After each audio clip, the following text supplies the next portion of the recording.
Lesson 13, variables that incide on options prices. Here what you will learn here, the 6 variables that affect options prices and how each of them impacts the option price individually. Variables that affect the premium of an option during its lifetime. Remember, at maturity, it's just a matter of intrinsic value, so distance between spot and strike. As we have seen, the premium of an option at maturity is given by the intrinsic value only, while at any other time, it is given by the sum of 2 components. One is simply mathematical, while the other includes the valuation of an expectation. In other words, the price of an option at any time before the maturity depends on both the current performance of the underlying and the expected future one. There are 5 quantifiable factors that act on the premium. 6 if we talk about stock options and there are dividends paid within the expiry of the options. Spot price, strike price, volatility, residual life, and risk-free interest rate. There are also non-quantifiable factors, not unequivocally or directly at least, such as expectations regarding the future performance of the underlying and its volatility. Now we will see the effects of the single quantifiable variables when we assume that all the other variables remain still. This is a very important concept. We have to deal with one variable at a time, keeping all the others firm. These effects can be measured as the change in the price of an option as the value of the parameter considered changes.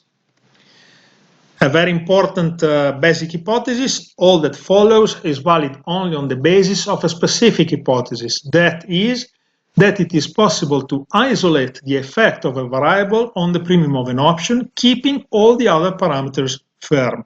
So remember that everything is written in this slide and in the next one is valid only if one parameter moves and all the others remain still. Spot price. As the price of the underlying rises, in general, all calls are appreciated and put prices fall. But as we already know, not all the options appreciate in the same way or depreciate in the same way. Strike price. The higher the strike, the lower the probability for a call to be able to reach it in time. Therefore, the option price is lower. Vice versa, the higher the strike, the more the puts are in the money, so the higher their price. The speech is obviously reversed when the strike is lower. In general, the farther the strike is up for calls, down for put, the lower is the price of the options. Residual life, one of the most important parameters. Time is one of the 2 variables that most affect the probability of events. For example, take a stock price 10. The probability that the price rises to 15 in one day is very low, but it is less low if we can wait a week. It's a bit higher if we can wait a month, and it is significantly higher if there is a year in front of us. All this to say that the greater the time available, the greater the probability of big moves in the price of the underlying. And this increases the price of all options, both calls and puts, because in the same moment, the great movement in the underlying could be up or down. Vice versa, as we approach the maturity, prices fall inexorably because the probability of reaching the strike falls dramatically. Volatility. Volatility is the second very important parameter to describe options prices dynamics. Volatility is a measure of risk, since its increase leads to higher probabilities of big moves in the price of the underlying. This implies a greater probability of events generally considered extreme, and therefore with probabilities very close to 0. In general, the growth of volatility makes all events more likely, thus raising the premiums of all options, both call and put, on all strikes. A complication in this area is given by the fact that the volatility acting on option premiums is not the measurable on previous data, the so-called historical volatility, but rather the expected one, called implied volatility, not measurable by definition, but only estimable. We will speak a lot about implied volatility later on. Risk-free interest rates. In accordance with economic theory, if the risk-free interest rate rises, there is a greater propensity to save liquidity to benefit from good returns at almost zero risk. This means that if an investor intends to invest in the expected rise in a security, he could either buy the security itself or buy a call option. And if interest rates increase, he will prefer to buy call options to save liquidity that can be invested at the risk-free interest rate. As a result, the demand for call options will be higher, and with it, their price.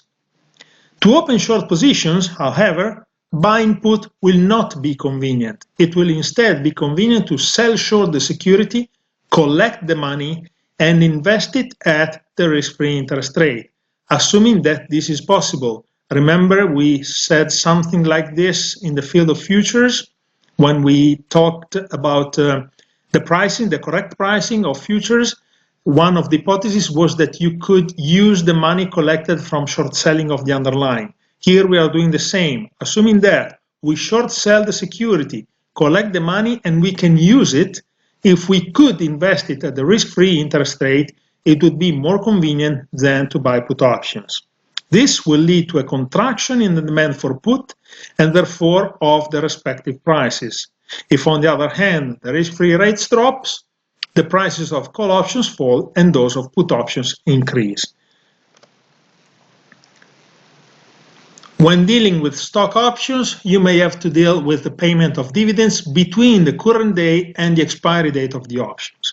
In such cases, option prices must somehow incorporate the expectation of a fall in the price of the security due to the payment of the dividend. This for at least two reasons. The first is that the holder of a call option has no right to be paid the dividend. The second is that if the gap in the price of the underlying on the day of the dividend payment turns into a negative movement in call prices and positive for the put, everyone would get rid of the positions in the call the day before and everyone would run to buy puts.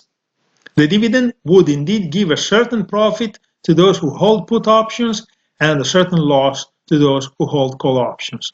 All of this obviously cannot happen, and in fact, when one knows that a stock will pay a dividend within the expiry of the option, then all the options discount the dividend within their prices. The calls are worth less, the puts are worth more.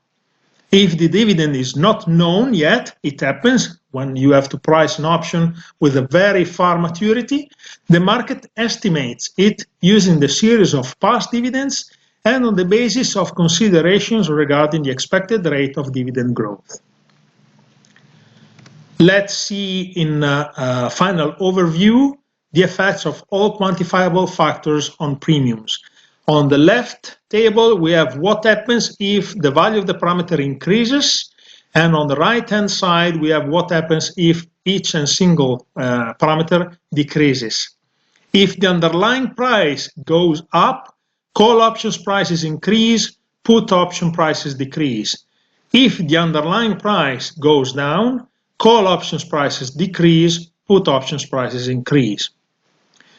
The higher the strike price, the lower call options prices, the higher put options prices, and vice versa.